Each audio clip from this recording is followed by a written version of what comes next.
আজি ভাৰতৰত্ন লোকপ্ৰিয় গোপীনাথ বৰদলৈৰ 137 সংখ্যক জন্ম জয়ন্তী। গোপীনাথ বৰদলৈৰ জন্মস্থান ৰহাত বিভিন্ন কাৰ্যসূচীৰে আয়োজন কৰা হয় লোকপ্ৰিয়ৰ এই জন্ম দিৱস। অসম চৰকাৰৰ সংগ্ৰহালয় সঞ্চালকালয়, অসম খিলঞ্জীয়া আৰু জনজাতীয় বিশ্বাস আৰু সংস্কৃতি বিভাগৰ উদ্যোগত আয়োজন কৰা হয় লোকপ্ৰিয়ৰ এই 137 সংখ্যক জন্ম দিৱস। এই উপলক্ষে পুৱা ৰহাস্থ ভাৰতৰত্ন লোকপ্ৰিয় গোপীনাথ বৰদলৈৰ সংগ্ৰহালয়ত বৰদলৈৰ প্ৰতিমূৰ্তিত বন্তি প্ৰজ্বলন আৰু মাল্যাৰ্পণ কৰে তেজপুৰ জিলা সংগ্ৰহালয়ৰ বিষয়া অভিলাষ ৰাজখোৱাই। ইয়াৰ পিছতেই ৰহা উচ্চতৰ মাধ্যমিক বিদ্যালয়ত অনুষ্ঠিত হয় মুকলি সভা। মুকলি সভাত কেইবাগৰাকীও শিক্ষাবিদে ভাৰতৰত্ন গোপীনাথ বৰদলৈৰ অৱদান তথা জীৱন দৰ্শন আলোকপাত কৰে। অনুষ্ঠানত ছাত্ৰ ছাত্ৰীসকলে নৃত্য গীতো পৰিৱেশন কৰে।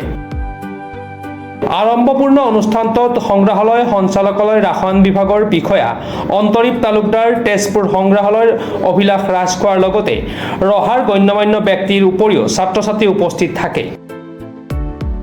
লোকপ্ৰিয়ৰ জন্ম দিৱসৰ উপলক্ষে ছাত্ৰ ছাত্ৰীৰ মাজত দুটা শাখাত কুইজ আৰু চিত্ৰাংকন প্ৰতিযোগিতা অনুষ্ঠিত কৰা হয়।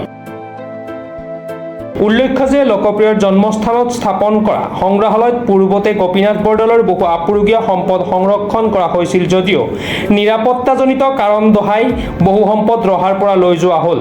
কিন্তু শেহতীয়াকৈ সংগ্ৰহালয়টো মেৰামতি কৰি পুনৰ ঘূৰাই অনাৰ আশ্বাস দিছে কৰ্তৃপক্ষই। যি সামগ্ৰী আমি ইয়াৰ পৰা লৈ যোৱাৰ কথা কোৱা হৈছে, আচলতে আমাৰ সংগ্ৰহালয়ৰ যি কাম কাজ থাকে তাতে এটা গুৰুত্বপূৰ্ণ বস্তু হৈছে এক্সেছন বা ৰেজিষ্ট্ৰেশ্যন। সেই এক্সেছনটো কিন্তু যোনটো আমাৰ বস্তুখিনি ইয়াত ৰখা হৈছিলে, এই সংগ্ৰহালয়ত ৰখা হৈছিলে, সেই সংগ্ৰহালয়ৰ বস্তুখিনি আচলতে অসম ৰাজ্যিক সংগ্ৰহালয় আণ্ডাৰতে ৰেজিষ্টাৰ্ড আছিলে। আৰু আমি যোৱা বছৰৰ পৰা প্ৰচেছ চলাইছো। আপোনাৰ দ্বিতীয়টো যোনটো প্ৰচেছ প্ৰশ্ন আছিলে, সেই প্ৰশ্নটো এনেকুৱা যে আমি নিবিদা প্ৰক্ৰিয়া ইতিমধ্যে আৰম্ভ কৰিছিলো ঠাইডোখৰ উন্নয়ন কৰিবলৈ। ঘৰটোত জানে যে পানী জমা হয়, কাৰণ পানীটো জমা হোৱা এটা প্ৰধান কাৰণটোৱে হৈছে যে ওচৰৰ দেৱালসমূহ আৰু ওচৰৰ যোনবোৰ কি বুলি ক'ম প্ৰপাৰ্টি অনাৰ্ছ আছিলে তেওঁলোকে মাটিটো বেছি উঠাই দিলে। সেইকাৰণে আমি এতিয়া আমি এটা নলা খান্দিবলৈ তাত কোনো ধৰণৰ সা সুবিধা নাই।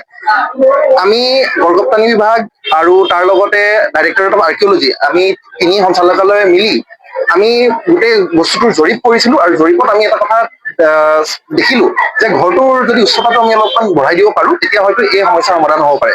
যোৱা বছৰ সংগ্ৰহালয় সঞ্চালকালয় আৰু বৰগোপপানী বিভাগে এই ক্ষেত্ৰত নিবিদাও প্ৰক্ৰিয়া আৰম্ভ কৰিছিলে।